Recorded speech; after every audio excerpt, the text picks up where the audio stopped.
I'll come in and check on them every now and then. And I'll probably just AFK over there at some point. Here we go. Yes.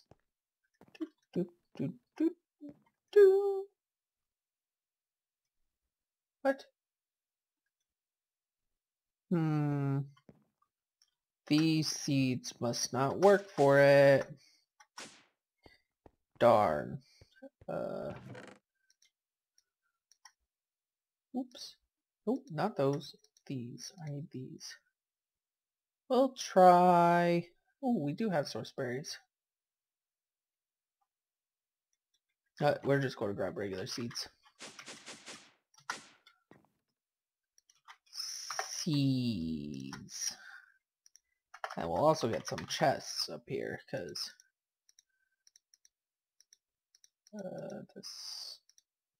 This. We'll need the various chests for various items.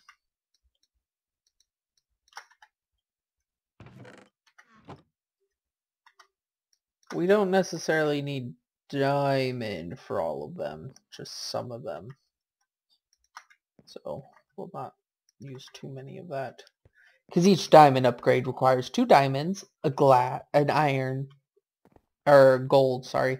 A gold in the middle, 2 diamond on either side, and then glass across the top and bottom. I don't know if I made those on stream or not.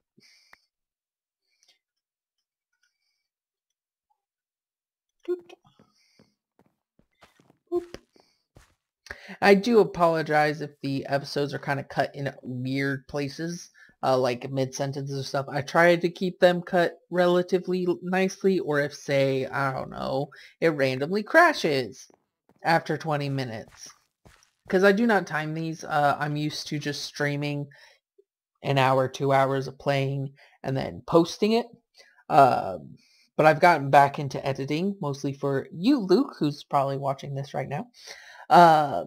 2 days later, because this is probably going to be in the second episode, so Monday's episode. But anyways, I haven't been editing videos recently, only because it's been easier on me to just straight up stream it on YouTube, and then post it afterwards, which is the plans for Thursdays right now, is to do that. So you have like an hour grinding session where you just see me grinding for resources, or sitting around watching them build is pretty much all I've been doing recently. But as Shadavaria grows, so too shall our power, and we'll start exploring and looking for other people, because I am certain that there have been several technologically based factions that have already begun spreading out from spawn.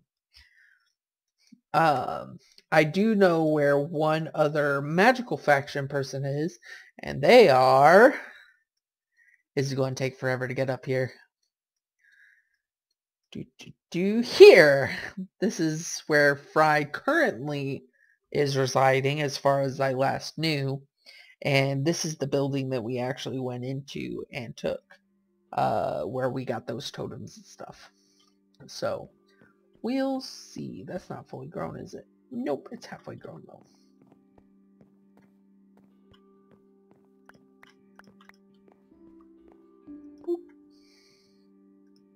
Now right now I'm using all my source gems for purely this.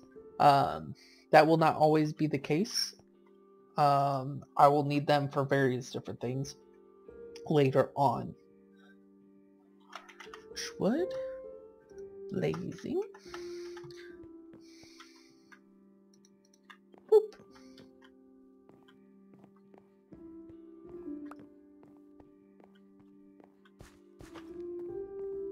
But the more I put here, the more these will fill up, because they grow. Because there's more chance of one growing. And the longer they actually sit here, the faster they grow. So you see there you go. Boop, boop, boop, boop.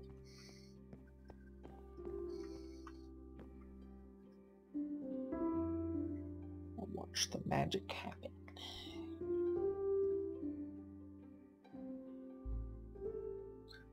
Shapow. So the goal of this right here is 1, collecting source, and 2, getting this mage bloom grown so we can get fiber so we can start making a stick. Stone. I don't think these... Yeah, they don't. So we'll put them there. Boop.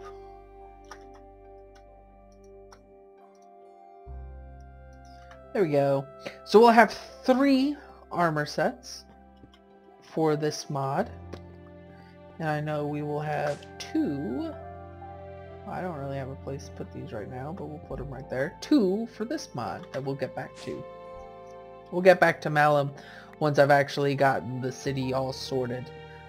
Only because Malum takes a lot of concerted effort, and right now I've hit the point where I need my spells upgraded to be able to do anything else. And it's been getting aggravating not having my upgraded spells. And so I'm basically pitching a hissy fit and going, I've got my Soul Stained Scythe, I will kill everything and I'll move on. Even though there's better options. As you see, these 2 are full and this is 3% full. We can break these and move these over here to use it in different enchanting recipes, which we will actually use once we get our first Mage Bloom. I'm half tempted to use bone meal on these now, but I know it won't be beneficial in the long run. So yeah, we're going to just sit back, relax, because the transmutation tablet and the condenser down there, this speeds up a lot of the base Minecraft grinding, which is why a lot of mods don't actually have EMC in that, and it's a really, really, really old mod. But they don't have EMC for valuable things. For example, the do these have EMC? No, these do not. The source gems do not have EMC values because they require to be caught.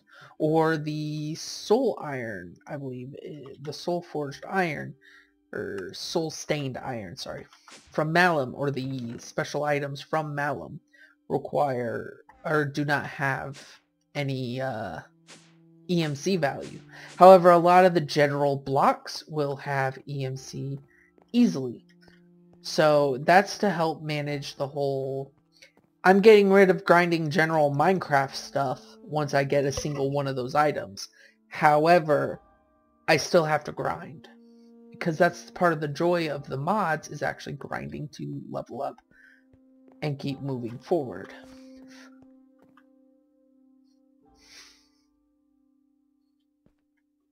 I don't know what's wrong yet.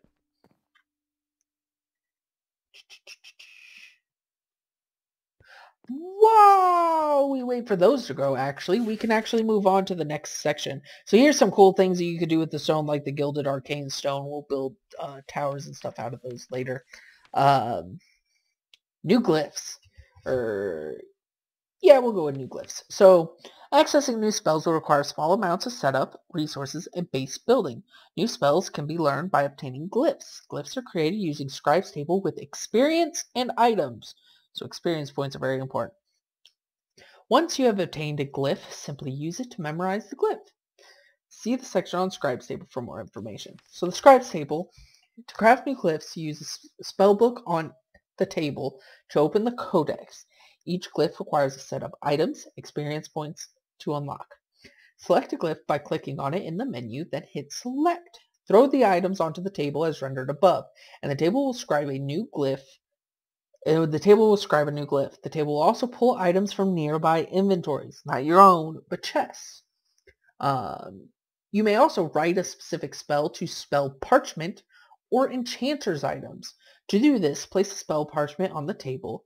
Then, with your spellbook in hand, change your spellbook to your desired spell, as if you were going to cast it. Then, use the book on the table while sneaking. Your items will now contain that spell. This is very important, so you can create spell scrolls for your different spells. So I can sell Fry a spell scroll that will give him a level 20 fireball. And it requires the same amount of mana from a person, but then they don't have to sit there and try to get it. To make a spell parchment, it's just blank parchment and soul gems. To make the scribe's table, we need 3 archwood planks, 4 sticks, and any form of archwood. Logs. Archwood. So we will take a blade. Actually, I prefer the flourishing. 2 tree of these, and we have enough to make the sticks. So we'll put these 3 here, these here, and these here. Voila! We now have the scribe's table. I'll actually go put this over here for now. Ooh. Not in that orientation, please. Nope.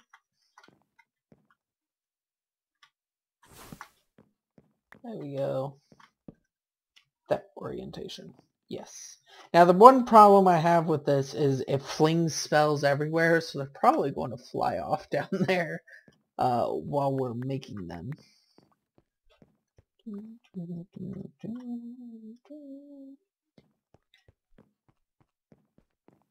But to start off, we will... So this shows you all the glyphs, and this is how many glyphs we have for all 3 tiers. However, my book can only use tier 1. So these are the tier 1 glyphs. These are your forms. These are your not your amplifiers, your modifiers, and these are your effects. Some of these will be relatively easy to obtain right now. For example, Ignite requires just flint and steel and 3 coal. Flint and steel, then 3 coal. Now to show you the really cool, I think this chest might be out of range. So we're going to take this chest. We're going to put it here. As you can see, it's taking the items out and putting them in the block. And now it's creating the spell glyph, which it'll sit there, it'll write it, it'll pop it out, and now I have the glyph of Ignite. So when I right click it, I've unlocked Ignite. So when I hit my novice spellbook, I have Ignite as an option. So I can come to my damage, hit Ignite, and then I can change this to Flame One. It just adds a little bit of a burn effect to my damage spell. And any spell that you put this on will have Ignite. It will ignite blocks as long as it hits, if it's set to. If sensitive is an option to prevent them from igniting blocks. So the first things we're actually going to get are these ones. So overhead, underfoot, etc. Button. I need a stone button.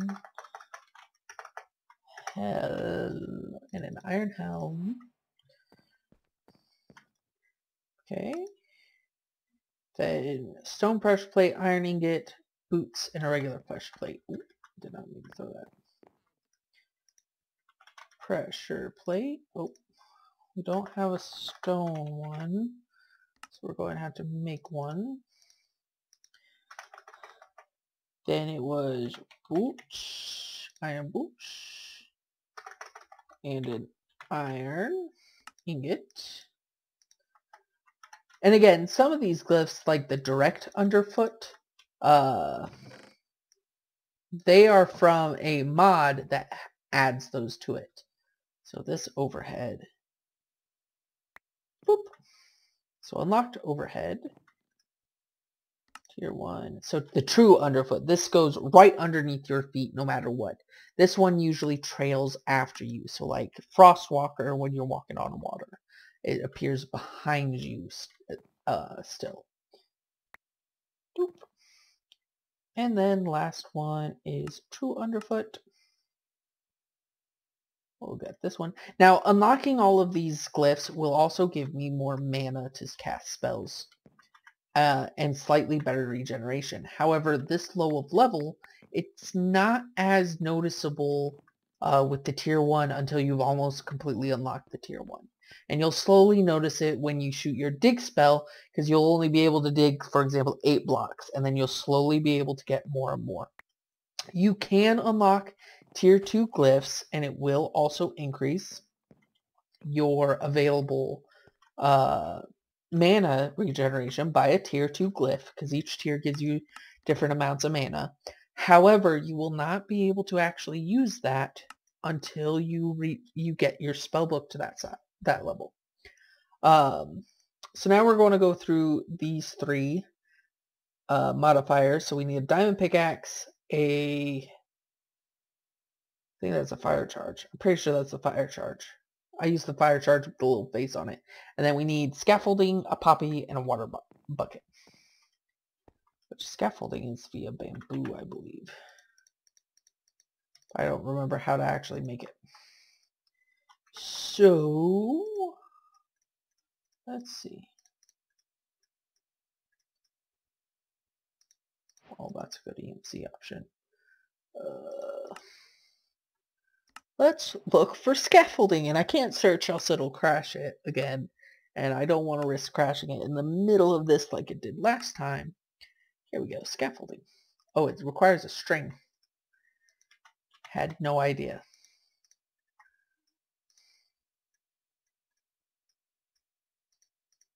Boop. Now, since I only require 1, I'm going to toss these 3 back. Get a poppy. Get a water bucket. A diamond pickaxe. And do I have a fire charge? No, I believe that's coal. Gunpowder. I don't remember what else it was. Pretty sure it's something else.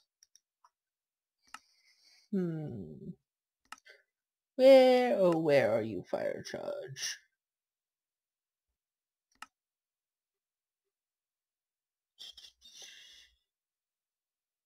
Miscellaneous items. Usually it's around here. Oh, I think we need blaze powder, actually.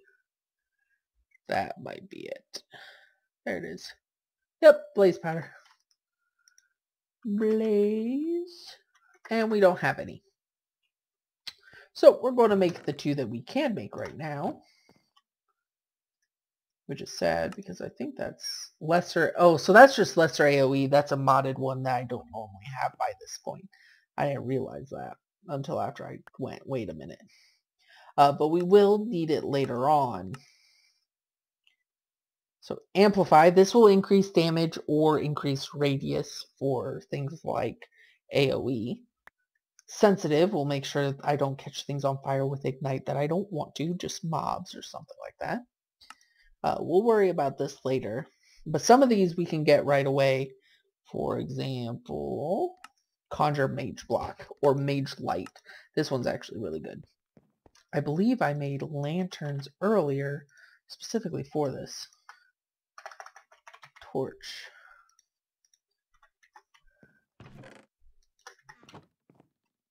And then we need the glass.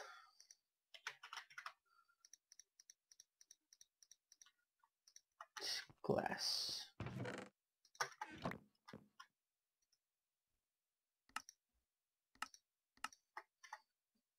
So with Mage Light, right? So this is one of my utility spells. We'll use Projectile, Conjure Mage Light. Oh, they limited it to only 1 now. Mage Light. Great. Now we can pick a color for it. My favorite is always picking the white, I think that makes it a rainbowy color. I'm pretty sure it does. Yeah, it makes it this rainbowy color. Or I'll make it purple. And then Mage Block. So Conjure Mage Block. I've never really used it too much. But if we do, say, Underfoot, Conjure Mage Block. Floating block. And we jump.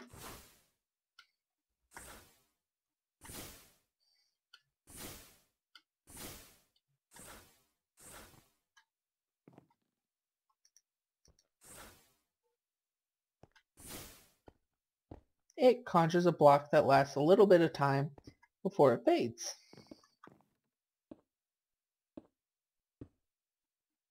Voila. And now I technically have a fall damage save. Not as well as, say, float will be, but it's better than nothing. It'll prevent me from falling into the abyss. And that's all that really matters.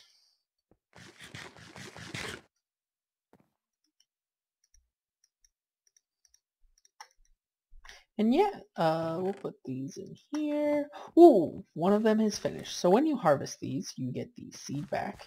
Then you get a mage bloom. The mage bloom you could put in here for mage bloom fibers.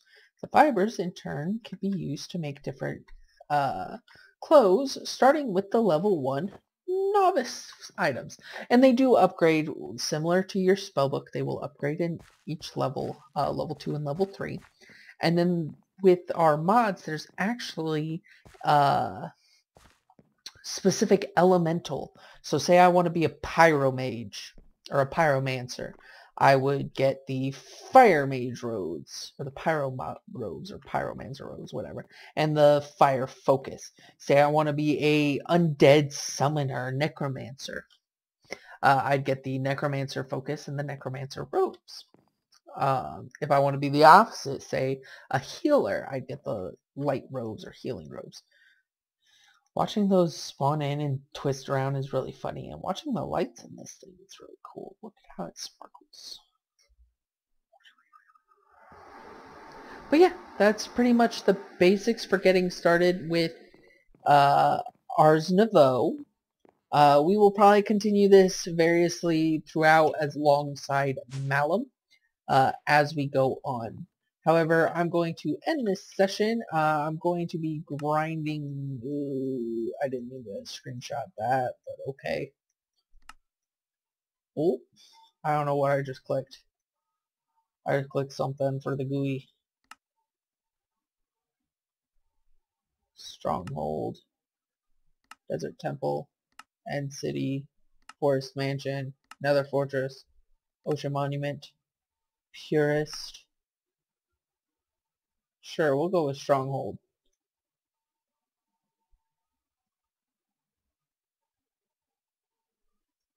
But yeah, I'm going to sit here and wait for these to oh, they finished building the house. Woohoo! Now if only the builder would finish building the builder. So we can start working on the guard towers so my guard can actually have stuff.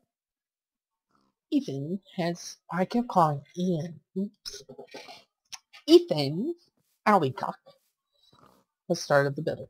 Also, if you have ideas, I believe I can rename my builders actually. Come here, Ethan. Where are you? Where'd you go? Can I rename you? I'm going to do my best to work for you. Hey, babe. He's a boy.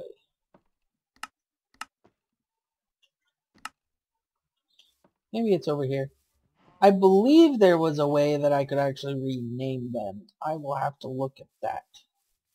If that's the case, I will ask for names, but I can't remember.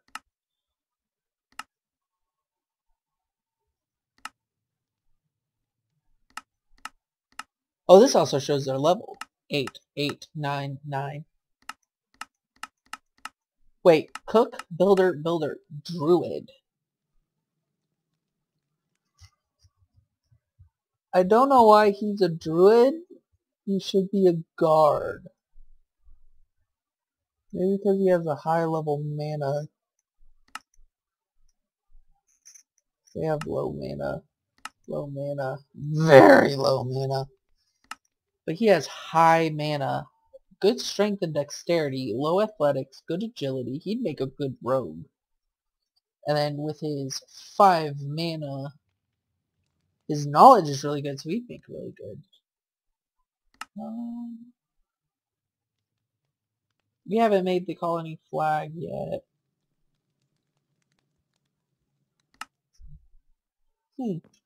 I'm pretty sure there's a way to rename the citizens. I will have to look at it in the October. But I hope you've enjoyed. this session. This should be at least 2 episodes, maybe 3, depending on how long I was actually going before I cut out. But yeah, I hope you enjoyed, and see you next week. Toodles!